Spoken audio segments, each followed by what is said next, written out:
রাজা, তোর নাম্বারটা দে তো, তোর সাথে আমার অনেক কথা আছে। রাতে ফোন করবো। আসছি। কে ওটা? বান্ধবী, একসঙ্গে পড়াশোনা করতাম।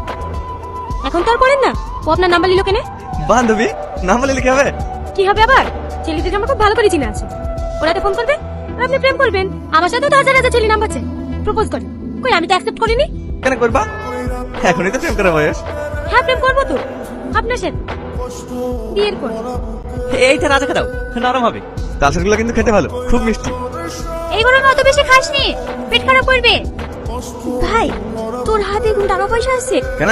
তোর ভাই একটা মোটরসাইকেল নেবো বলছি। কে মোটরসাইকেল নেবে? ওসব মোটরসাইকেল মোটরসাইকেল দিতে হবে না, বিনা মোটরসাইকেল দিবি নাকি? 2 মাসের মধ্যে নতুন গাড়িটা বেচে দে, টাকাগুলো সব নষ্ট করলি। মা, তোমাকে নিষেধ করলাম না, তুমি আমার এসব কথা বলতে গেলে কেন? আমার লাগবে না গাড়ি। এমনি এমনি চাইনি মা, ধার চেয়েছিলাম। বাগানে লিচুগুলো বিক্রি হয়ে গেলে ঘুরি দিত। এসব কি বলছো?